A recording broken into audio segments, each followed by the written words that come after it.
Olá, boa noite. Hoje o Todos Sob a Mesma Tenda, que é o nome deste encontro, tem uma programação um pouco diferente, pois hoje queremos fazer memória, queremos recordar quando 4 anos atrás o mundo, e também nós, estávamos em plena pandemia, e aqui no Arsenal da Esperança, neste tempo, já estávamos em quarentena.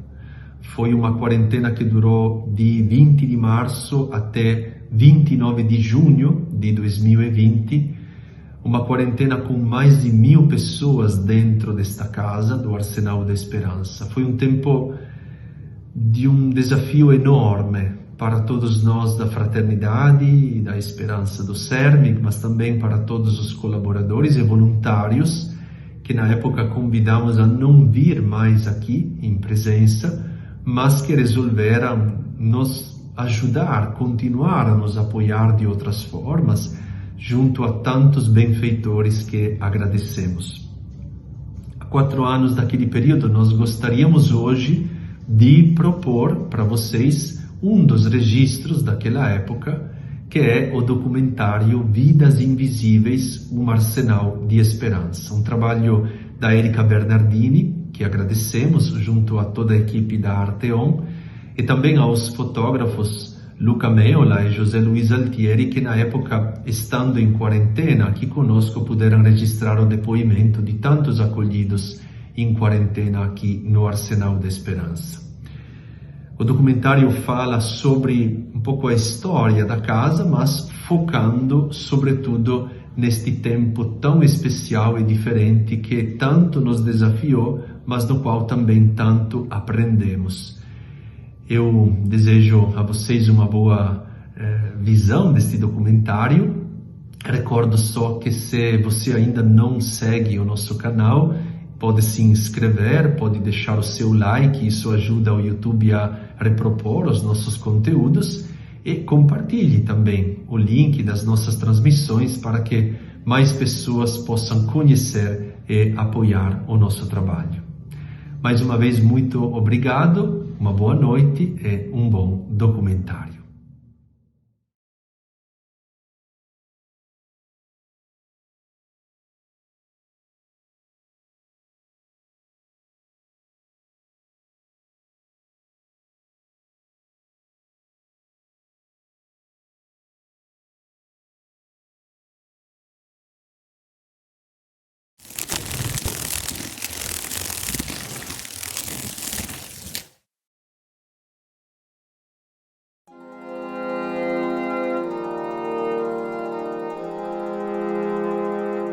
Era o amor do átomo, do cordeiro imolado, justo, liano, emancipado, que tudo tolera, nunca se cala, que tudo acende, rasgando o impossível, que não ajuda a morrer, mas devolve a vida, despertando em nós a nossa única possibilidade de uma verdade absoluta: amar.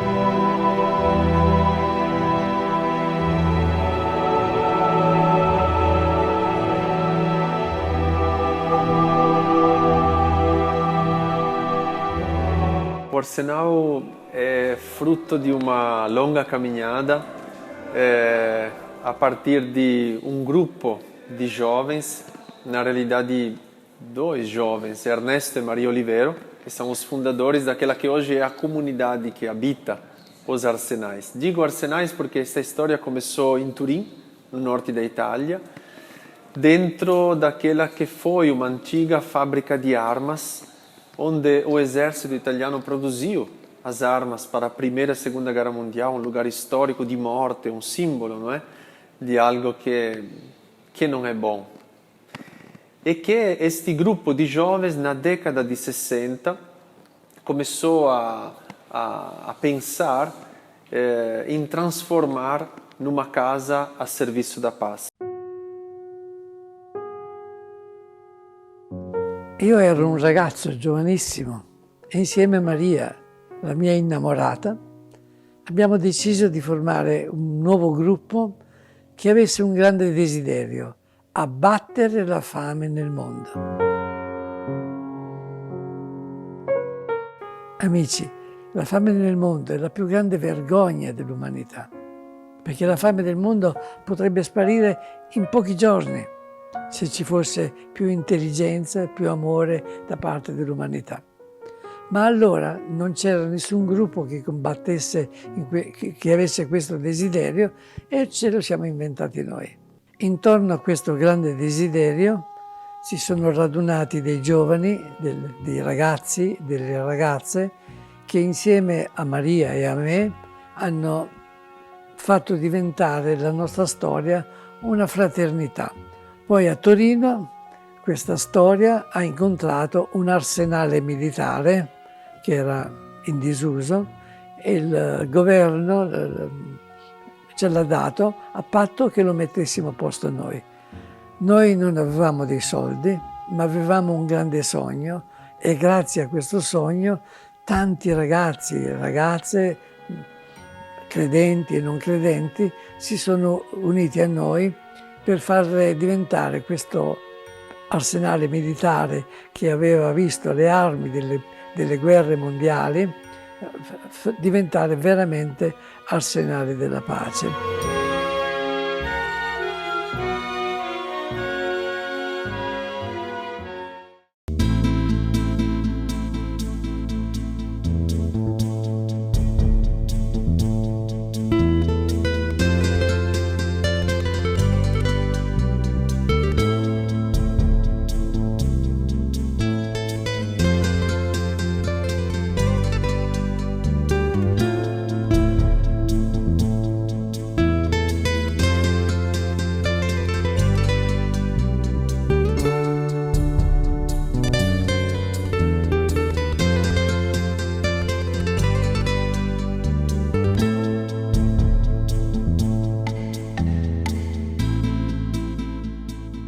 Existe no mundo e nesta cidade também milhares e milhares de pessoas que vivem uma normalidade muito diferente daquela que nós podemos imaginar.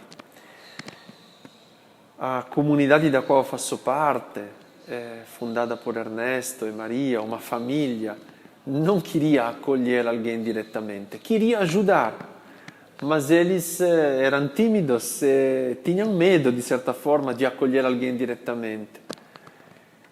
Tudo mudou quando uma noite, enquanto eles estavam dando uma palestra, um rapaz levantou a mão, pediu a palavra e apontou o dedo contra o Ernesto Olivero, que estava falando, e disse para ele: você fala de paz, você fala de bondade, você fala de solidariedade, mas onde você vai dormir esta noite? Eu quero saber. Que paz eu posso ter? Eu que não tenho um lugar, eu não sou único, muita gente que nem eu. Nesta madrugada estará dormindo na rua, no frio, num carro abandonado, embaixo de um viaduto. Que paz eu posso ter? É fácil para você falar de paz.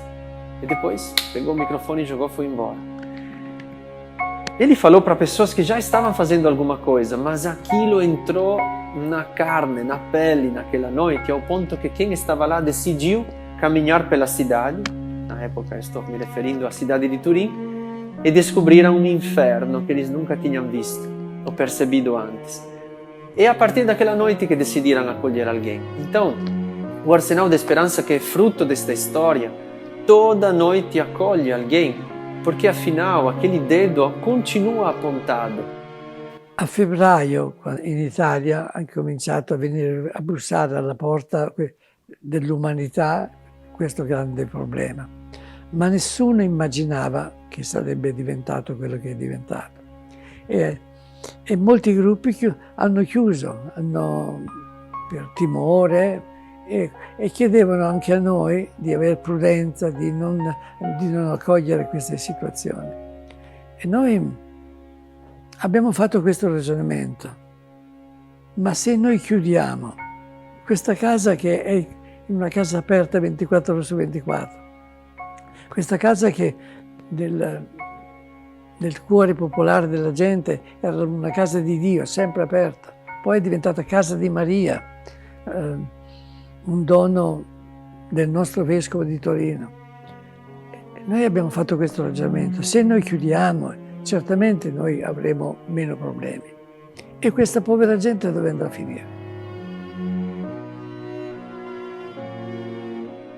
Na medida em que vários problemas, podemos dizer assim, começaram a bater naquela porta pedindo ajuda, me refiro a pessoas que não têm um lugar, que não têm uma esperança, que não têm uma resposta, aquele lugar de guerra começou a assumir, vamos dizer assim, o corpo, a organização, tudo, não é? A forma de quem estava à procura da paz.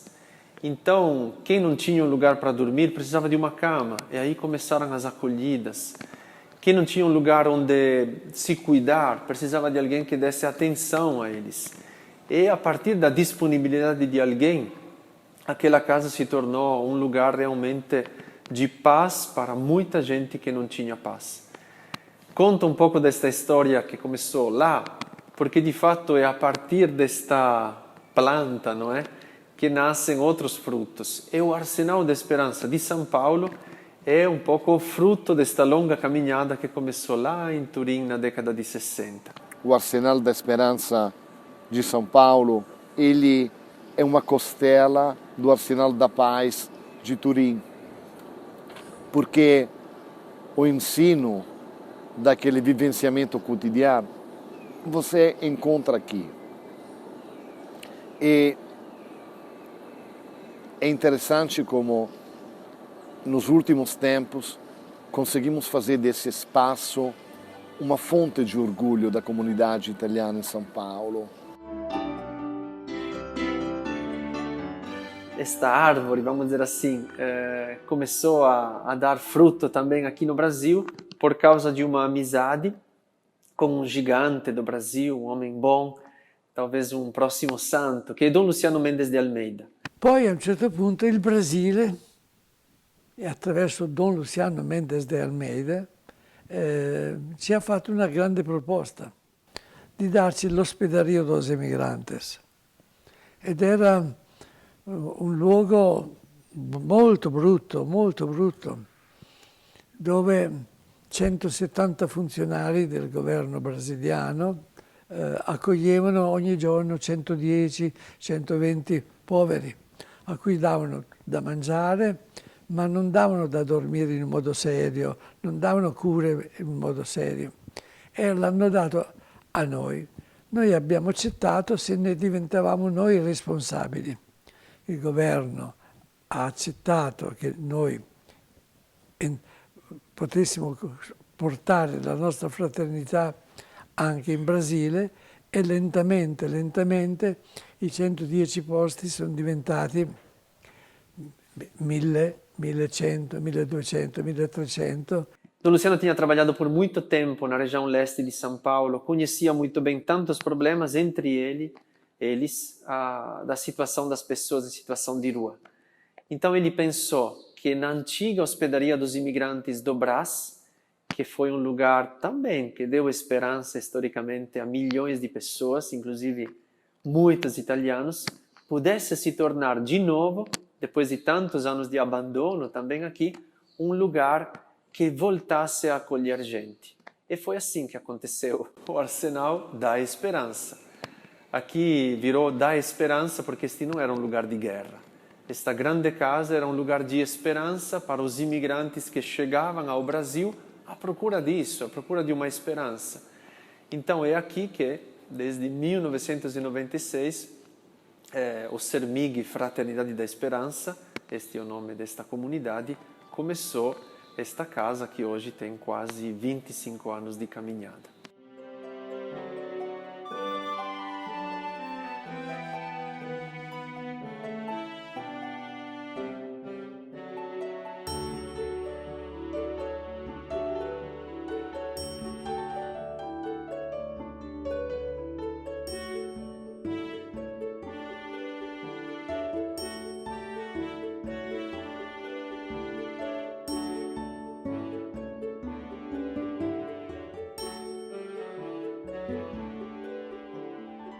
Eu costumo dizer que São Paulo é tão grande que precisou nascer duas vezes.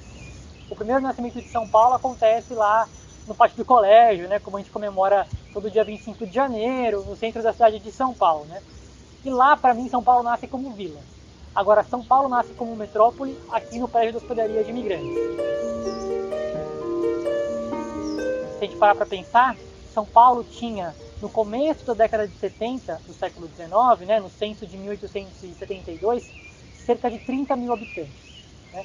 Só em 1891 passaram, a título de exemplo, aqui pela hospedaria de imigrantes, cerca de 90 mil pessoas. Né? O triplo do que São Paulo tinha de população 20 anos antes. Né? Então, a hospedaria de imigrantes do Brás, ela representa esse nascimento de São Paulo como metrópole. Dessa São Paulo cosmopolita, dessa São Paulo multicultural, né, dessa São Paulo de tanta gente. Então a gente vai ver que ao longo do século XIX e ao longo do século XX, São Paulo lida com epidemias. Varíola, peste bubônica, escarlatina, cólera, depois a gripe espanhola, meningite. Então é possível estudar a história da saúde pública em São Paulo por meio da história da imigração. O grande medo dos paulistas, e isso é relatado por viajantes do século XIX e do século XVIII, era a varíola. Tinha uma estação ferroviária própria da hospedaria, né? Isso fazia com que as pessoas não descessem na cidade e depois viessem para cá a pé ou com outro meio de transporte. A primeira atividade dos imigrantes, quando chegavam aqui, era passar por um banho e pela desinfecção das roupas e das bagagens que vinham com eles. Né? Então, já desde cedo, essa preocupação, né, em limpar as roupas, em limpar as pessoas com medo das epidemias. Né? As pessoas também eram vacinadas, né? Especialmente a vacina contra a varíola era dada aqui na hospedaria. E depois desse processo de controle sanitário e higiênico, as pessoas eram matriculadas na hospedaria. Então elas ficavam todas numa sala, eram chamadas famílias por famílias, elas eram registradas em grandes livros que ainda hoje estão conservados, né, com os nomes delas, idade, nacionalidade, profissão, ganhavam um cartão de rancho, né, que dava direito a elas comerem no refeitório da hospedaria, e em 3, 4 dias, mais ou menos, elas negociavam um contrato com os fazendeiros, e na mesma plataforma que elas chegaram, elas iam embora da hospedaria também. Era um processo bastante rápido, né, mas já desde cedo você tinha essa preocupação com a higiene, com o controle sanitário, né? Você tinha parteiras contratadas, enfermeiros, médicos, né? Todo esse corpo de funcionários voltados a cuidar da saúde das pessoas que chegavam e eram acolhidas aqui na hospedaria de imigrantes.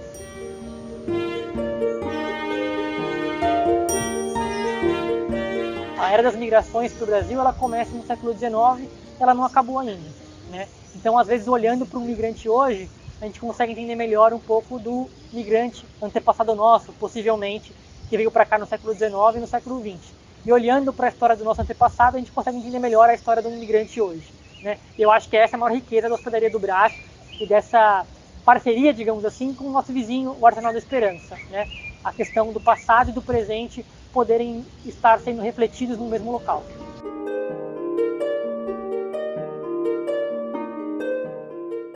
É o entrosamento de dois povos que aqui viraram um povo só. Acho que isso explica tudo. Aqui já não tem o italiano e o brasileiro. Aqui tem um sujeito que é o brasileiro ou o ítalo-brasileiro, que é uma é um pedaço dessa grande miscigenação na qual o Brasil é um mestre absoluto. Eu me sinto orgulhoso, me sinto lisonjeado e me sinto que tenho que trabalhar porque essa união, essa miscigenação, ela seja cada vez mais conhecida, cada vez mais fortalecida e amparada pelas instituições públicas. Eu diria que todos os italianos ou descendentes de italianos que estão no Brasil deveriam conhecer e amar um pouco mais este lugar. Porque talvez a grande maioria dos tataravós, bisavós, chegaram aqui com medo, chegaram aqui sofredores, chegaram aqui com fome, chegaram aqui com quase nada dentro de uma mala ou de um baú. E querendo ou não, este foi o primeiro lugar onde receberam alguma coisa.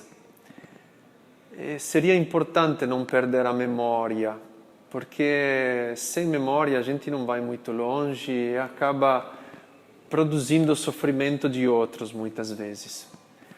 Então, a gente que mora aqui, nós moramos aqui há quase 25 anos, sentimos que este não é um lugar anônimo, é um lugar onde as próprias paredes, pelo tamanho delas, não é? Respiram uma história, falam de acolhimento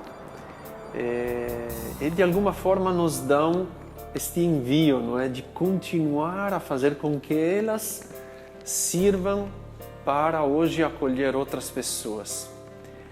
É quase único um lugar como este, não é, que há tanto tempo, há mais de um século, bem mais de um século, continua mantendo esta vocação de acolher gente. É um monumento vivo.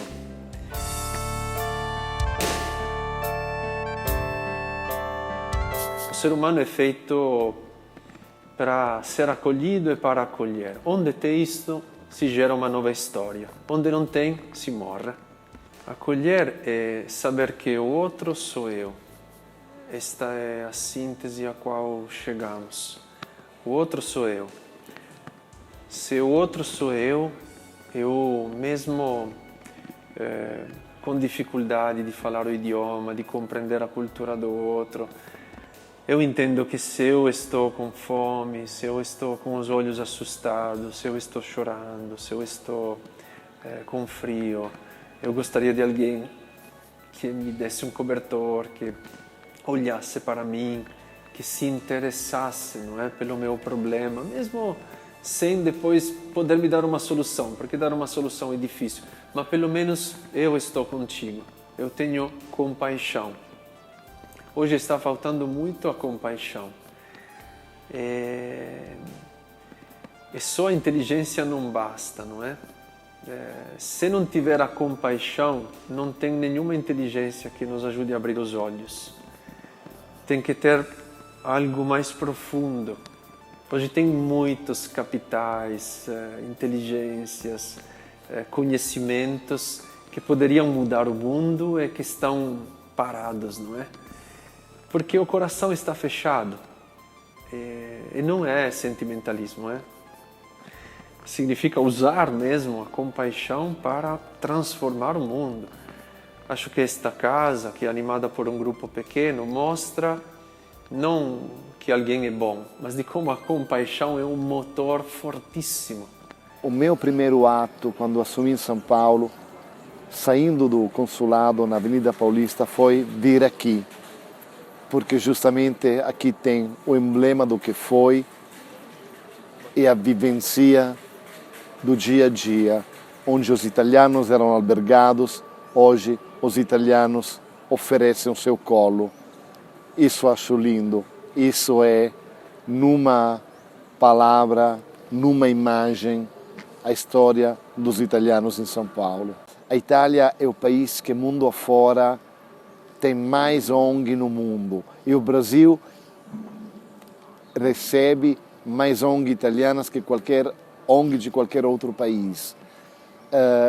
Esse é é uma capacidade técnica, porque além daquela vocação, seja ela religiosa ou só humanística, que você tem, sente, que te move, que move os seus primeiros passos rumo a esse tipo de vida, você precisa acrescentar conhecimento, capacidade, experiência.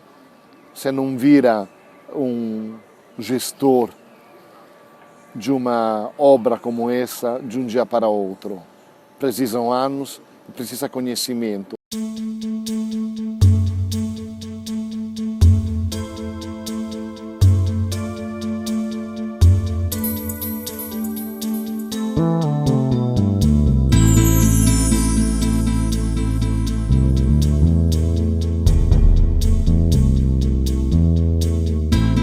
Enquanto eu falo, eu vou pedir para os meninos distribuírem as máscaras para vocês. Vou pedir para vocês colocarem, para a gente depois fazer uma avaliação de como é essa questão da máscara. Vai passar primeiro o álcool gel na mão e depois vocês vão colocar a máscara, porque ela passa a ser uma roupa da gente, né? A nossa roupa.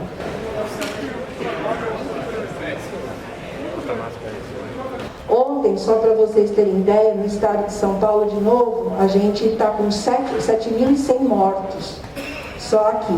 É como eu devo me comportar de forma responsável para me cuidar em primeiro lugar e cuidar o outro. No nosso próximo encontro, tentem trazer um pouco o dia a dia de cada um de vocês, para que a gente consiga pensar em possibilidades de atuação. Pandemia é fique em casa.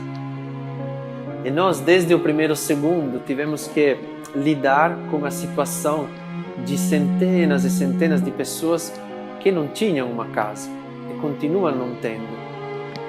Então, como muitas vezes acontece, não é? Às vezes também as próprias recomendações dão por óbvias tantas coisas que não são. Então, fique em casa, para quem não tem casa não faz sentido nenhum. Lave bem as mãos, mas para quem não tem acesso à água na rua, não dá.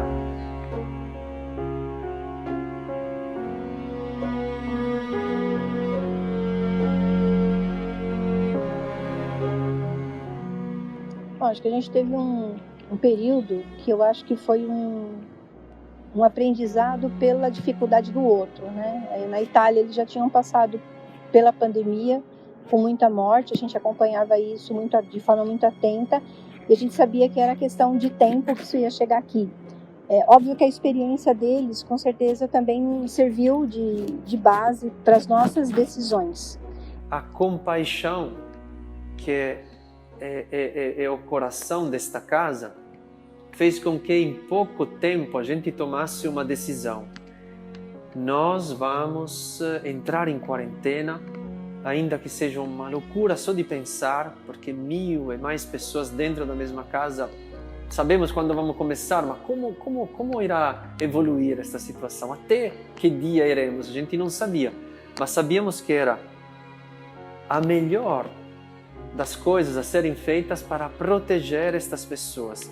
E a gente foi falando para eles da nossa intenção. Olha, então vai ter quarentena é ficar dentro de casa, esta é sua casa nesse momento, e como sua casa a gente vai te prover desse cuidado, né?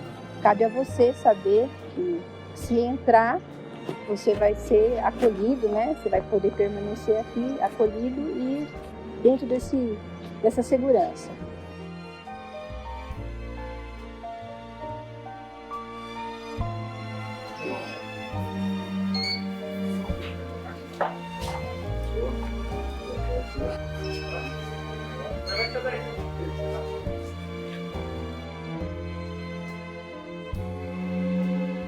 Quando realmente foi decretado a pandemia já chegando e foi falado em quarentena, eu te confesso que assim, eu tive uma mistura de sentimento de agonia, porque eu sabia que eu não ia, por exemplo, poder ficar em casa. Esse é um serviço essencial, né? A gente tinha naquele momento 1.062 pessoas dentro da organização e a gente tinha que dar uma resposta para essas pessoas e a gente não sabia como isso ia acontecer, né?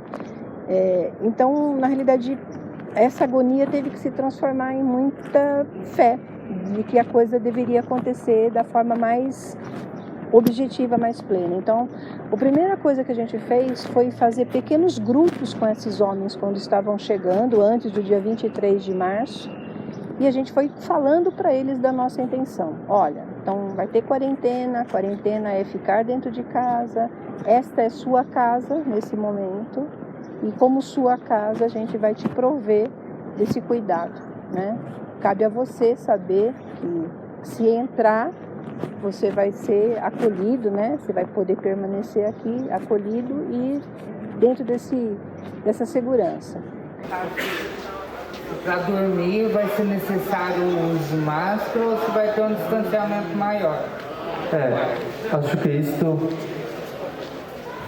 Gente, é o seguinte, se você prestou atenção lá no vídeo, o que o vídeo fala? Que quando eu tuço eu falo, se eu espirro é 2 metros. Então quer dizer, se são 2 metros, eu estou em cima, você está embaixo, você vai ter que dormir de máscara. Porque você não sabe com quem que você está dormindo. Não é nem por você, pelo outro. A gente tinha semanalmente uma reunião com todos eles, né? E eu lembro que a gente dava como se fosse um boletim para eles do que estava acontecendo lá fora. E a gente falava, ó, lá fora está diferente, não é mais como era, né? Comércio, pessoas, universidades, tudo fechado. Então, tinha um sentimento muito de vazio que eles não tinham experimentado porque não tinham saído. E eu lembro que a gente fez um exercício, que era o exercício deles usarem, porque como a gente estava todo mundo em quarentena, nós usávamos máscaras, mas eles não precisavam, né? E a gente sempre colocava para eles todas as nossas medidas. Olha, tem uma área suja, desse local você não passa, porque a gente só recebe mercadoria até esse local. Então a gente tinha esse cuidado de estar sempre discutindo esses pontos com eles, né? E teve um dia que nós colocamos o exercício da máscara, porque eles não entendiam direito o que nós falávamos, né? E ele falava assim, tira a máscara. E eu falava, eu não posso, né? Eu venho da rua, eu não posso. E aí nós fizemos o exercício. Então nós distribuímos a máscara nessa tenda, né? Era um grupo grande de pessoas, eram mais de 500 pessoas, e a gente falou, durante o nosso encontro, todo mundo vai usar máscara. E o nosso encontro durava mais ou menos 2 horas, né? E eu lembro que eles ficaram em pânico, porque não sabia botar máscara e se sentia incomodado e falava que não conseguia respirar, que sufocava, né? Eu acho que esse foi o dia que mais me marcou, porque a gente viu que eles estavam se preparando para esse momento, e se estava sendo difícil para a gente que tem informação, que dirá para eles que tinham que sair, né? E pensar que quando botasse o pé para fora daqui, seria ele com ele, né? Então a gente sempre falava, agora a gente não se cuida mais só para si, a gente se cuida para si e para os outros. E a gente percebeu que dar essa carga também para eles foi uma carga emocional que eu acho que foi muito forte para mim, que eu vivi nesse dia da experiência. E quando eles tiraram, eles falaram assim, a senhora acha que realmente isso vai demorar? Né? E quem dera, né, eu ter uma resposta para falar, tudo vai voltar a ser como antes, né? A gente sabe que hoje o nosso discurso tem que ser, não vai ser mais nada como antes, né? Bom dia. Mas foi dito que vai fornecer a máscara na entrada e na saída, ou seja, 2 máscaras. Teremos que passar o dia na rua com uma máscara. Tem algum lugar, algum jeito para a gente estar adquirindo outra? A gente não se deixa guiar pelo medo, usa o medo, porque o medo serve, não é? Para você entender que, por exemplo, a situação é complicada. Nós nunca subestimamos o problema. E, sobretudo, se nós não temos conhecimento profundo da situação, a gente obedece às regras. Então, se estava sendo dito para todo mundo, fique em casa, acabamos obedecendo a uma regra, não é?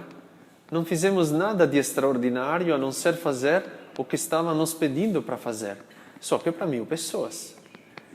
Mas foi obedecer às regras. E obedecer às regras,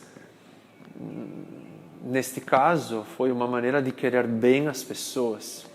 Eu cheguei aqui vindo de outros tipos de trabalho, mas uma amiga veio inicialmente para cá porque estava trabalhando numa outra organização irmã da Associação Assim Sermig, com crianças, e eu estava tentando sair do funcionalismo público, né? Eu era funcionária pública, mas não estava muito feliz onde eu estava, não.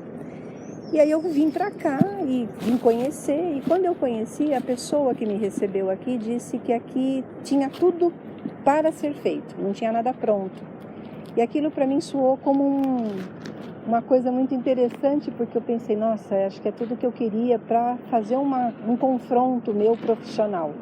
Se eu vou fazer um bom trabalho, dar a minha cara para o trabalho, e me pareceu que era um local muito aberto a novas ideias, e aí eu não pensei duas vezes, eu pedi demissão e vim para cá. E aí me apaixonei pelo local, só estou aqui há 24 anos, né? Sempre acho que aqui cada dia é um dia novo, as coisas não se repetem, tem sempre gente muito nova entrando na vida da gente, histórias novas. Eu acho que esse é o movimento que a casa sempre teve, não mudou ao longo desses 24 anos. E ninguém entra e ninguém sai do Arsenal sem a máscara.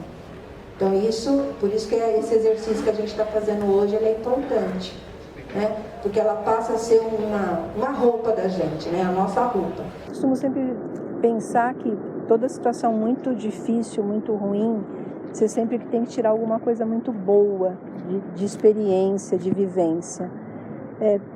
Eu tenho certeza que o sentimento de acolhimento, o significado da palavra acolher para mim, continua sendo cuidado com o outro. Não vai mudar. A única coisa que muda é que hoje eu não posso tocar o outro como eu tocava antigamente, né? E eu acho que isso na vida da gente como um todo. Então, isso acho que mudou.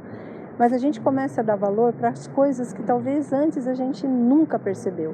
Talvez o olhar hoje tenha que falar muito mais do que as palavras, né? O silêncio, né? De saber respeitar o outro dentro da sua limitação, se compreende, se entende.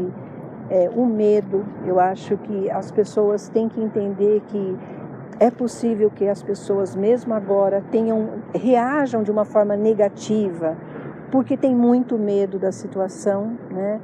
E eu acho que todo mundo que trabalha, seja ela profissional, leigo, ou até um padre, como você falou, eu acho que a vocação dessas pessoas é justamente suportar essa dor do outro e tentar fazer com que ela seja leve, mais leve.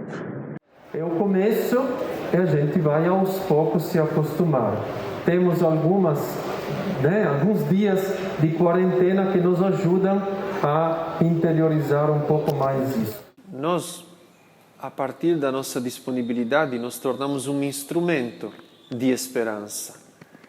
Se esta história, se estes números que se tornaram até grandes dependessem só da nossa esperança, seríamos presunçosos e já teríamos terminado há muito tempo.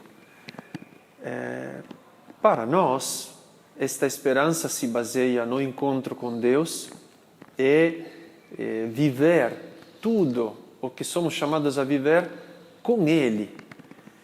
E acredito que este seja não um discurso, porque para nós é um fato, mas que vale também para quem não acredita.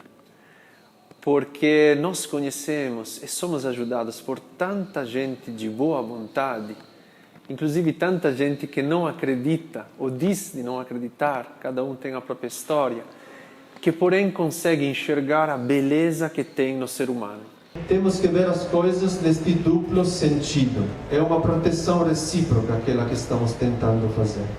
Então, a máscara, como foi dito, não é? O cara aqui no vídeo citou os países orientais. A gente vê umas imagens, até nos filmes da Ásia, o pessoal usa máscara. É um costume que nós, por exemplo, eu sou italiano, não temos. No Brasil a gente não tem. E agora vamos ter que ter mais. Agora já acostumei, né? Mas no começo foi meio chato. Tipo, você ter uma rotina, todo dia você sair pra trabalhar, tudo esses negócios, e depois ficar trancado. Tipo, só dorme, come, acorda, assiste televisão, assiste um filme. Mas, tipo, você querer sair, dar uma volta, tipo, ver pessoas diferentes, lugares diferentes, tudo.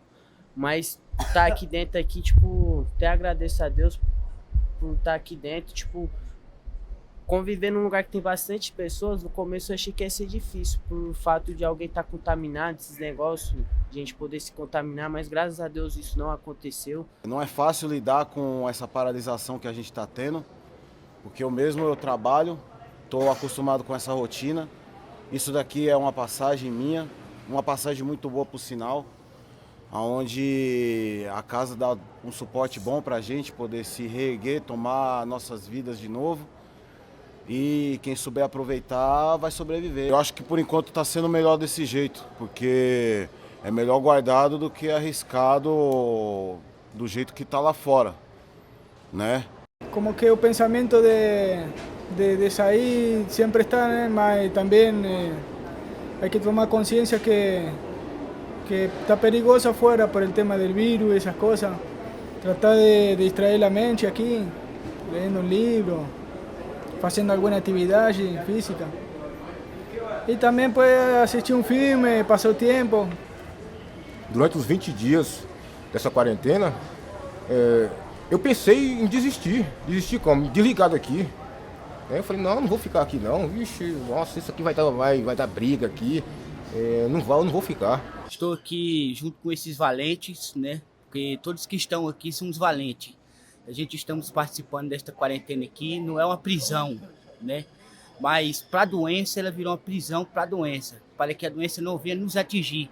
Uma ordem de proteção criada pelo Arsenal sobre as nossas vidas. E hoje nós estamos aqui só com os valentes, né? Nesses dias que nós estamos aqui, só com quem conseguiu ficar. Porque, tipo que se a pessoa quiser ir embora, a pessoa vai. É uma liberdade de escolha. Então nós somos os valentes que estamos aqui. Por que valentes? Porque nós não só lutamos com a nossa recuperação da vida pessoal, vida sentimental, né? Como nós lutamos contra o nosso próprio corpo. Que todos nós, não vou dizer todos, mas assim, muitos de nós somos, temos os nossos problemas com vícios, coisas que nós aprendemos no passado. Então nós estamos lutando pela nossa recuperação e lutando contra os nossos vícios. Então nós somos os valentes de estar aqui. Eu, como sou morador de rua, estava lutando para sair dessa para melhor. Mas essa epidemia praticamente parou minha vida, parou o que eu estava fazendo. Parece que eu estou parado na situação como todos meus colegas acolhidos aqui no Arsenal. A porta deve estar sempre aberta. Detrás de uma porta deve ter sempre alguém disposto a abrir. Eu acho surpreendente, mas mais do que surpreendente, acho maravilhoso que aqui, com quase 1000 pessoas circulando, depois de meses, não teve um caso de Covid. Sorte pode ser, esperteza também, mas acho que tem alguma coisa a mais. Antes lhe falei que esse lugar, para mim, é um lugar vivo, mas além de vivo, esse lugar tem uma alma. É a alma que move esse lugar, que faz com que os protocolos sejam aplicados com coração, não só com a razão. É a alma que tem nas pessoas que dirigem esse lugar, que faz com que uma palavra de cuidado seja falada com um jeito carinhoso e ela consegue chegar muito mais longe de aquele cartel que você pode jogar na rua que fica frio. Cumpre a regra, mas ele é frio. Aqui dentro tem uma alma. Tem muita gente que continua pedindo para todos, mas depois acaba falando para quem quer ouvir, onde você vai dormir esta noite? Porque eu não tenho um lugar. Então é isso que o Arsenal faz. Procura todas as noites se deixar interrogar, e de dia também, se nós não podemos fazer alguma coisa para dar uma resposta. Muitas vezes nós não temos uma resposta, mas pelo menos temos a inquietude de tentar dar uma resposta. E a partir disso, com o tempo, a casa se organizou. E hoje nós temos 1.200 camas, por exemplo. 2.000 e sei lá, 400 cobertores, tudo se multiplicou, porque quem divide multiplica. Então, a partir daquele gesto, muitas pessoas se colocaram à disposição para tentar ajudar. O Arsenal funciona assim, toda noite, e de dia hoje também, procura acolher alguém que chega porque está à procura de um lugar onde dormir, comer, tomar banho. E para fazer isto precisa se organizar. O amor é se organizar também. E depois estar aberto a mudar, a se transformar, a acolher o imprevisto toda hora, a mudar a programação que você fez. Então, tem uma experiência viva. Este é o Arsenal da Esperança.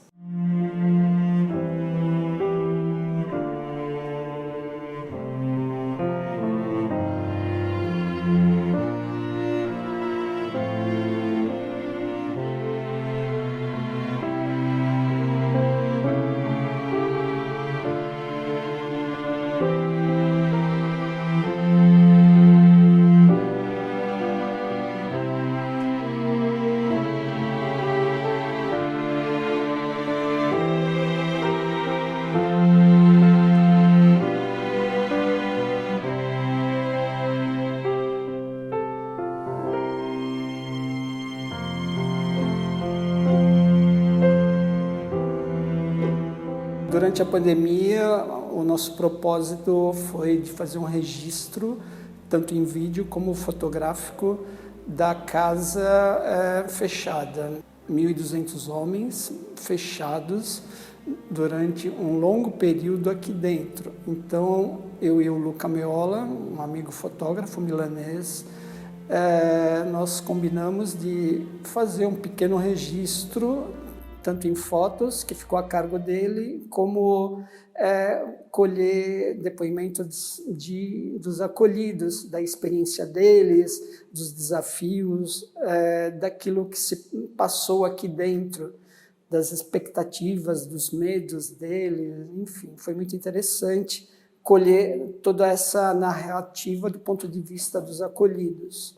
Um albergue é um centro de acolhido para imigrantes, nacional e internacionalmente, mas sempre quando eu falei o nome Arsenal, me traz um orgulho, porque eu sei que é uma casa abençoada, que abre uma oportunidade para nós. Eu passei aqui e deixei muita saudade para aqueles que conviveram comigo, e também senti muita saudade do pessoal do Arsenal, né? Sim, de todos eles, sem exceção. Agora eu voltei e reencontrei alguns que já faziam parte da estrutura da casa. E a maior história de São Paulo na minha vida, eu acredito na minha transformação de vida, na minha mudança, ela parte aqui do Arsenal. O Arsenal da Esperança, que funciona desde o dia 1º de fevereiro de 1996, acolheu mais de 64.000 pessoas. 64.000 pessoas diferentes.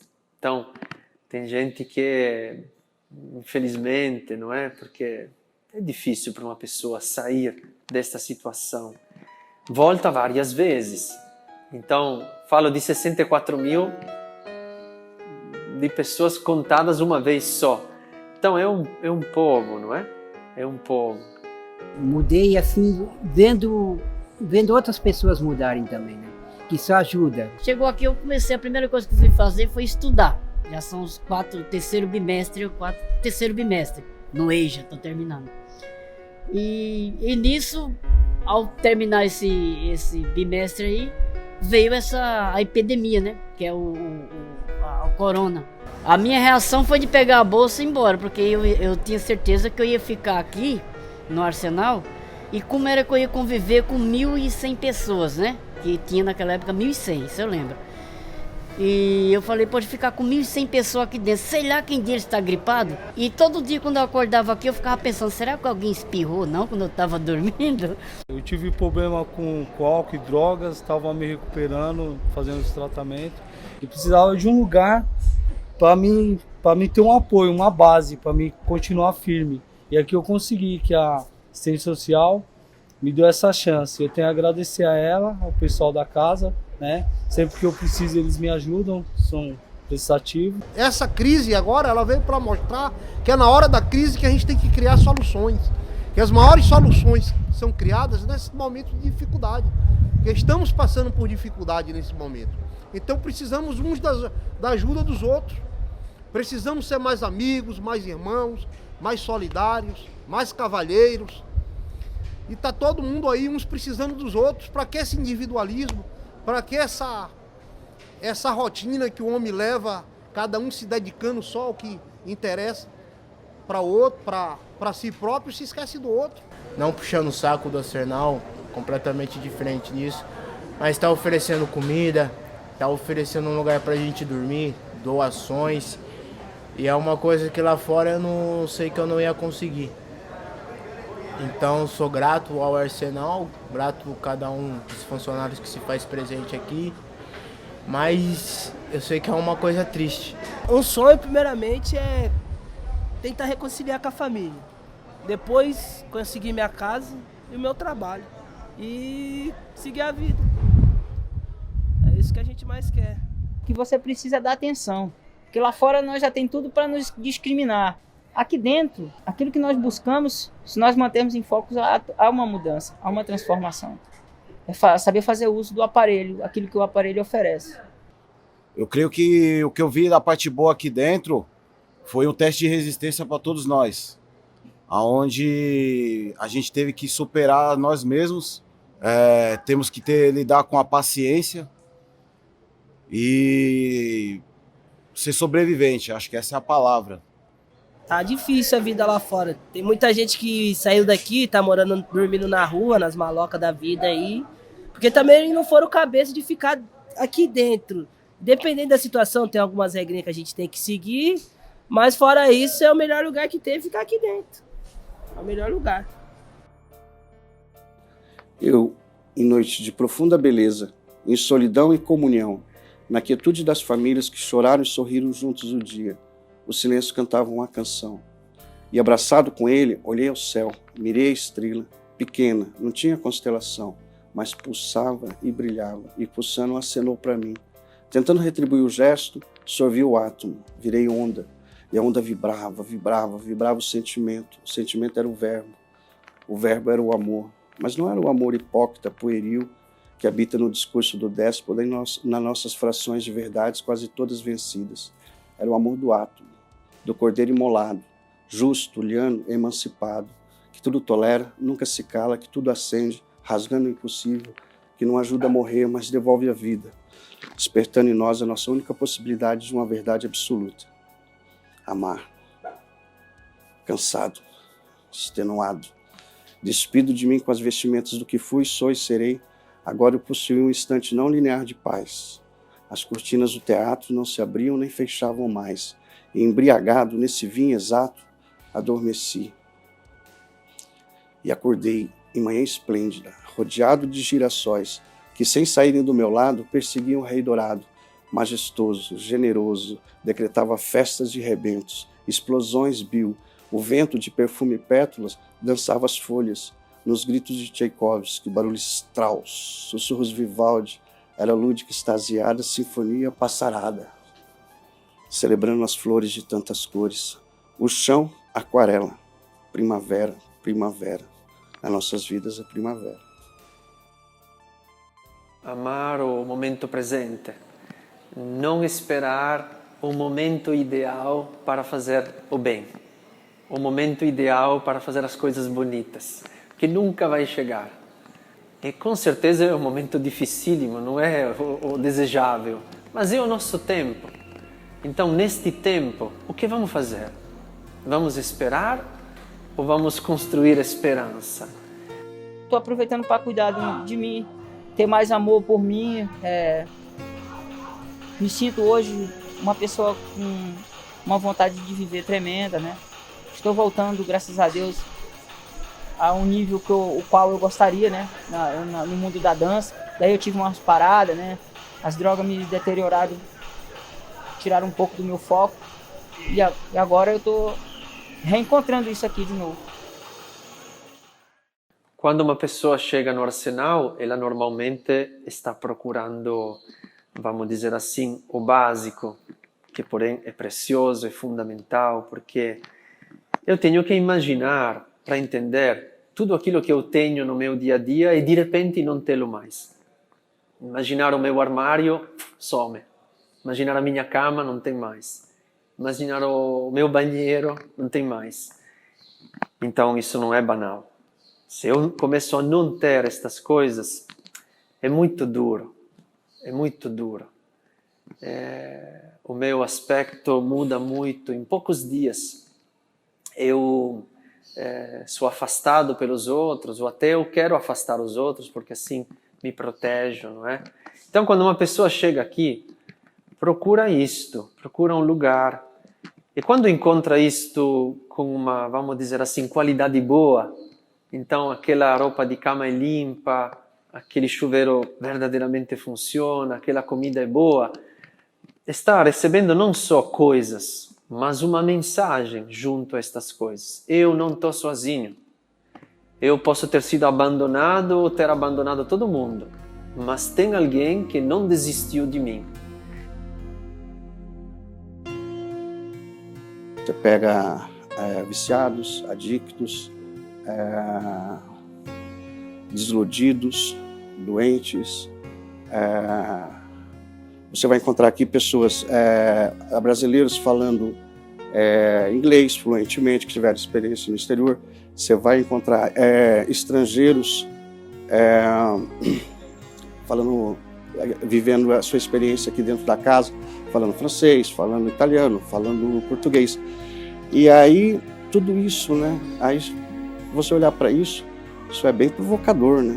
Isso aí afeta a velha maneira de pensar e que criou e dá sustentação a essa sociedade, às nossas convenções morais. E eu gosto disso. Eu acho que é assim um tiro de canhão silencioso que o Arsenal dá aí. E eu gosto disso. Nós, voluntários aqui, nós doamos uma parte do nosso tempo, mas ao mesmo tempo nós com certeza nós recebemos em troca talvez muito mais do que aquilo que nós entregamos. É uma experiência muito grande nesse sentido, no sentido de poder entender os aspectos socioeconômicos do país, das dificuldades, não só do Brasil, mas de outros países, do que se passa em conflitos na África, em que eles saem de seus países e vêm buscar um futuro melhor no Brasil, ou como aconteceu com o terremoto no Haiti, que os homens chegaram a São Paulo e vieram para o Arsenal em grande número. Alguns venezuelanos que hoje, algum tempo atrás e ainda hoje estão aqui conosco. Enfim, em função de alguns acontecimentos em que eles procuram refúgio e encontram aqui no Arsenal. Acho que aqui as pessoas acham ouvidos interessados a ouvirem. Só escutar as pessoas, ouvir as pessoas, faz ela se sentir acolhida, faz que ela se solte, faz que ela não procure só um arroz e feijão, mas abra os olhos para começar uma caminhada. Não quer dizer que essa caminhada seja o caminho para um futuro maravilhoso, mas pelo menos rumo à dignidade. Isso é fundamental, e isso aqui dentro acontece. Qualquer ser humano tem uma beleza. Mesmo o ser humano que chega na condição pior possível tem uma beleza que vale a pena resgatar. E quando a gente vê isto, ou experiencia isto uma vez, você vai em frente porque gostaria que isto acontecesse com todos. Eu vou citar uma frase de uma poesia, né, que seria uma mensagem do dia, em verso de poesia, que ela fala assim: sorria, sorria, e agradeça a Deus por estar vivo nesse belo dia. Se você estiver bem ou mal, não importa, sorria, sorria. E amanhã nós vamos acordar e abrir a nossa janela e gritar: adeus coronavírus. Então, sorria, sorria, sorria. É um processo, mas a gente ganha confiança milímetro após milímetro. É uma batalha, porque quando uma pessoa chega aqui está desconfiado de todo mundo.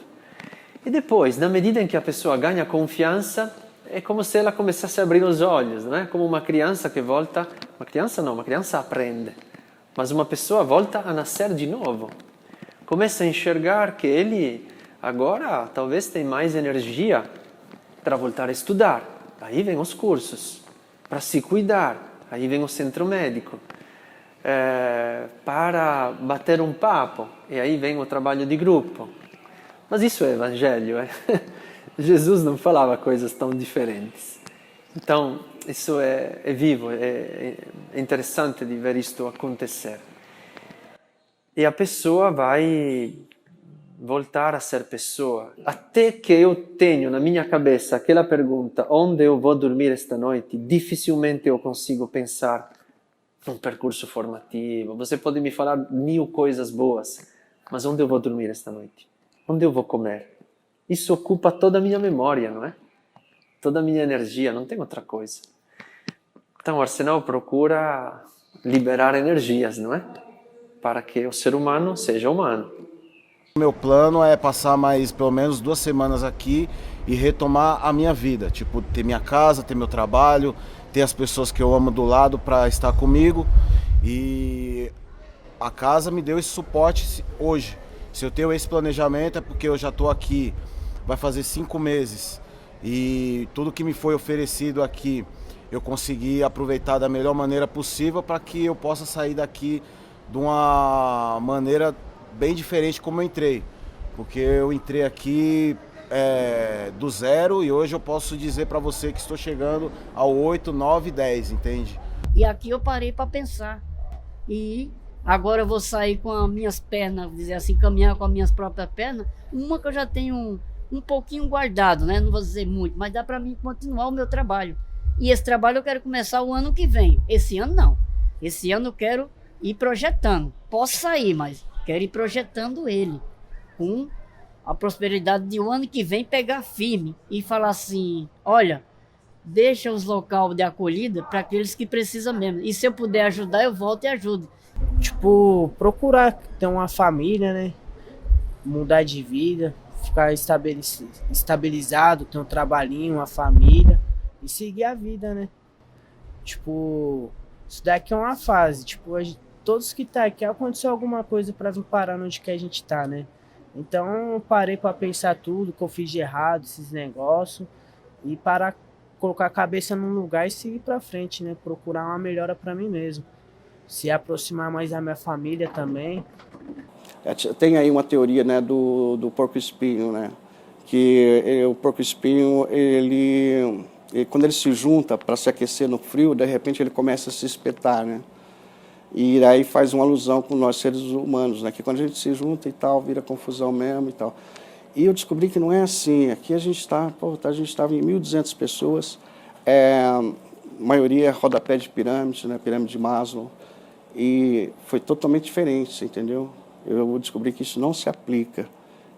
Nesses dias aí a gente se redescobriu e o que sobrou foi solidariedade, foi um descobrindo o outro, um respeitando o outro, você entendeu? Um torcendo pelo outro, um cuidando pelo outro. E foi muito legal isso, foi muito legal. E aí isso aí já muda totalmente a rota, né? Você estava vindo pelo caminho, com uma ideia, com uma ideação, com uma visão, mas já muda tudo, você entendeu? Não é bem assim, né? É diferente, tem jeito. Tem outros caminhos.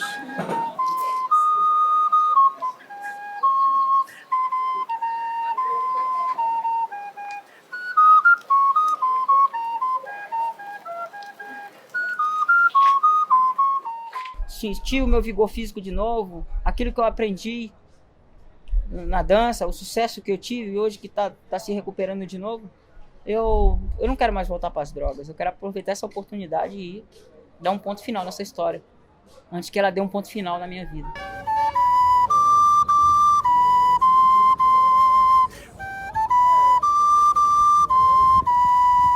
que é bom para mim, então é bom para o outro também. Eu não posso me esquecer do meu irmão, do outro, que é uma pessoa que nem eu. Acho que o Arsenal é uma comunidade. O coração do Arsenal é uma comunidade. Esta é uma força.